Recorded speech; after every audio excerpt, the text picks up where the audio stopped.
Lillian, and I have the creepiest story to tell you. But before that, please like and subscribe. I was taken in by my grandma when I was 8 years old. She told the best stories and baked fresh chocolate chip cookies every day, and life was swell until she fell down some stairs and broke her hip. So I was sent to live with my rich uncle. He was a businessman, and with him, I was having a pretty good time. But soon after, Uncle's business started having problems. He went bankrupt and then lost his house. So I was packed off to my aunt's place. Aunt was cool, and she even had a dog who was adorable. The three of us had fun. Oh, until the dog ate something and fell really sick. He didn't survive. Aunt ran away to India to heal her heart, and I ran out of relatives and ended up in an orphanage. It wasn't so bad there, and I even made some friends. But then they all got adopted, and I was the only one left behind. Don't be disheartened, Lily. I'm sure there's a perfectly good family waiting for you out there. With my luck, I really doubt it. I was convinced that I was just an unlucky person who was destined to be alone.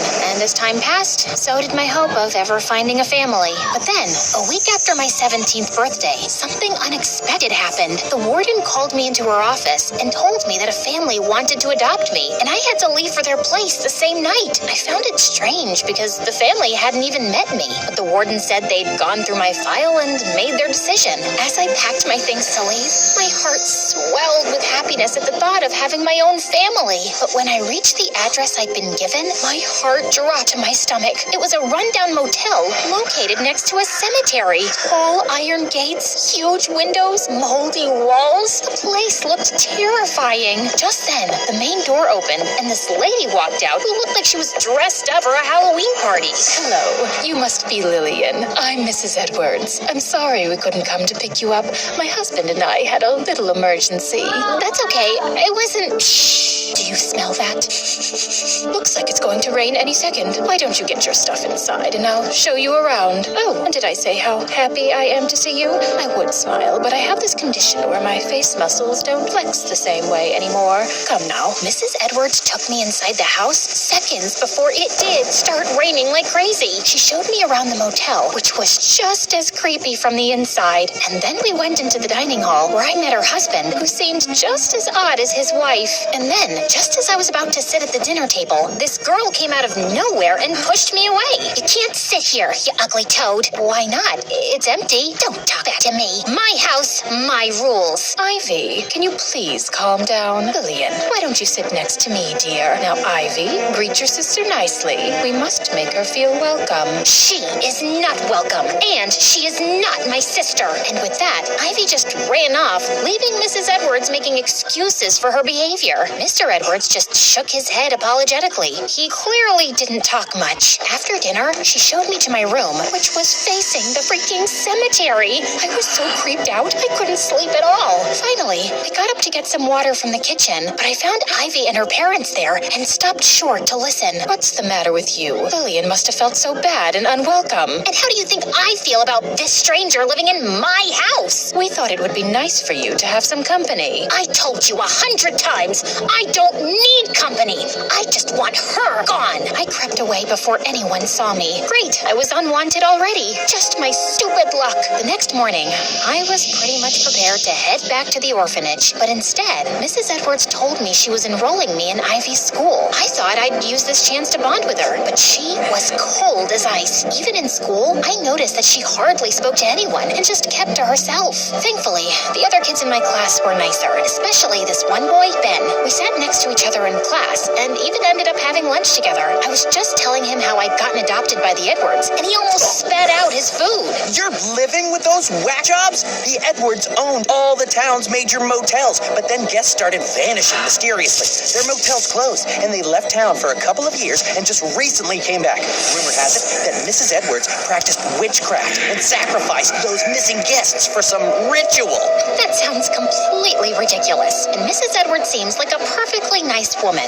Maybe they're just rumors, but it's not hard to see that the Edwards are an odd bunch. Just be careful. I couldn't deny the facts. They were rather odd. For starters, I had no idea what Mr. Edwards did, and he never seemed to leave the house. Mrs. Mrs. Edwards only went out at night for groceries or errands. When I asked her why, she made some excuse about hating crowds, and I figured that she wanted to avoid people since the Edwards weren't exactly well-liked in town. I wondered why they'd even moved back here. And there was that one room in the west wing of the motel that always had a huge padlock on it. One time, Mrs. Edwards caught me looking at it curiously, and she told me it was strictly out of bounds. It was clear from her face that questions weren't welcome, so I shut my mouth. One night, as I was studying late in my room, I heard someone talking in low voices outside. I peeked out a few seconds later to see Mrs. Edwards and Ivy walking down the hallway, and I couldn't stop myself from following them. They went up a spiral, narrow staircase to the rooftop, and as I watched them from a safe distance, they held hands and closed their eyes. Minutes after,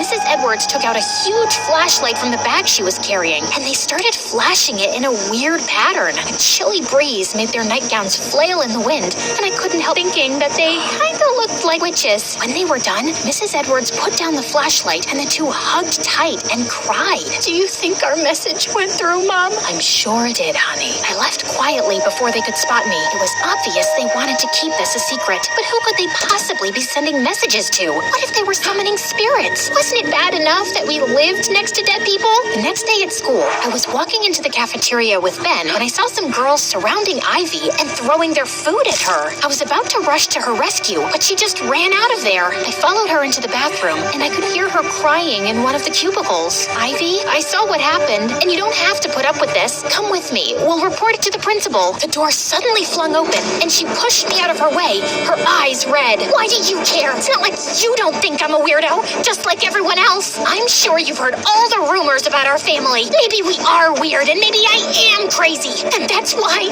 I'm all alone, and always will be. No, you won't. I'll be there for you. If you let me, I don't care about any rumors, and I don't believe them. I like you guys, and who cares if you're a bit weird? Normal's boring. Ivy looked surprised, then gave me a weak smile. We reported the bullies to the principal, and after that day, she started warming up to me, and she was actually fun to be around. She was also really smart and beat me in every round of Scrabble and chess. Then one day, Mrs. Edwards took us out to watch her favorite horror movie, and I had a great time.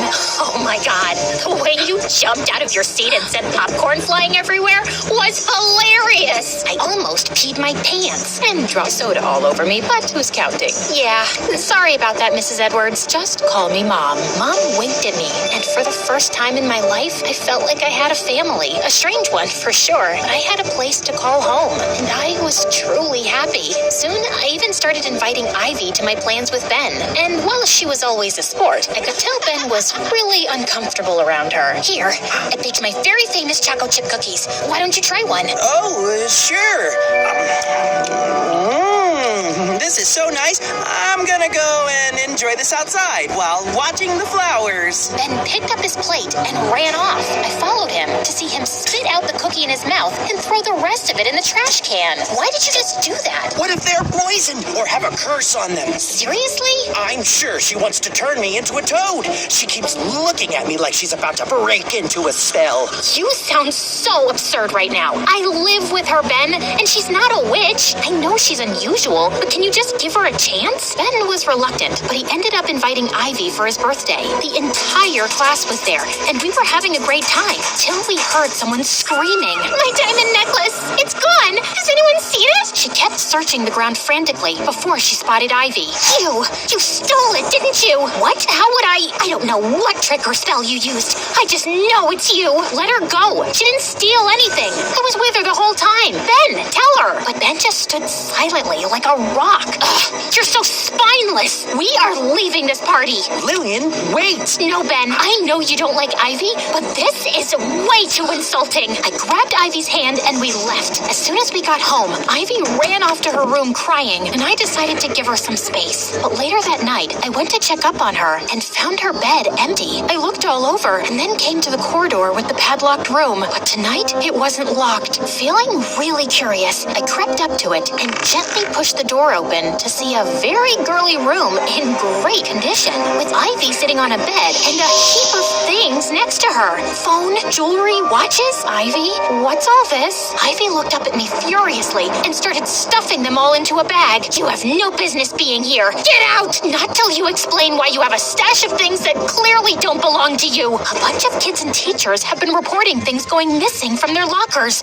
You took them? Shut up and go away. I just defended you and walked out of a party because someone accused you of theft. Why would you do something so awful? You don't really know me or anything about my life, so don't judge me. And I said, get out. With that, she jumped on me. Mr. and Mrs. Edward came running at the noise and pulled her away. When I told them about the stolen things, they looked appalled. They told me they'd return all the stuff to school and then took a crying Ivy away to her room. They gave me no more explanations, just leaving me in the dark as usual. But I crept up to Ivy's closed door and pressed my ear to it. I know it was wrong, but I had to do something. What if Lily reports me to the police? She won't, honey. Also, I'll talk to the warden and see what we can do. The warden? Like my orphanage warden? Oh my God, they were gonna send me back. My bad luck had ruined everything again. I just couldn't go back to the orphanage. I wouldn't. So I packed my stuff and ran away. I kept running till I finally saw a bus. But just as I was climbing in, I slipped on one of the steps and fell backwards. My head hit the curb and then I slipped into darkness. When I opened my eyes, I was in the hospital, surrounded by Mr. and Mrs. Edwards and Ivy. What happened? Why am I here? Oh, thank God you're awake. You hit your head and fell into a coma, Lily. It took us days to find you. What were you thinking, running away like that? I heard you and Ivy the night I left, and you said that you were going to talk to the warden. I didn't want to go back to the orphanage, so I ran away before you could send me. What? We weren't talking about the orphanage. Mom was saying she talked to the jail warden about arranging a visit. I guess I should start from the beginning. And it turned out that Ivy had a sister named Mila, who was 8 years older and currently in jail. Mila got mixed up with a terrible crowd in college, and she was eventually arrested in a really big bank robbery. She was sentenced to 10 years imprisonment in another city, and we moved here to be close to her. But recently, she was transferred to a jail here, right across from the cemetery, so we moved back. And the rumors about the guests disappearing? Just our competitors' tricks to give us a bad reputation. And those stolen things? I stole them because I wanted to save up to get some really good lawyers for Mila who could maybe get her out early. With business going badly, Mom and Dad didn't have any money. Also, some time ago, I saw you two on the rooftop flashing some lights. We were sending Mila a birthday message using Morse code. She can see the lights from her prison window. Why didn't any of you tell me all this? I just hadn't felt ready to share it. I was getting there, though. You're the first person I've gotten close to since Mila. And even though I stole that stuff from school, I swear I didn't steal that girl's diamond necklace at the party. We should have been honest with you, Lily, but we get judged a lot already, and I understand if you don't want to live with us anymore. We can help you look for a better family. No, I'm not going anywhere. I like my weird, secretive family, as long as I'm in on all the secrets too. Deal.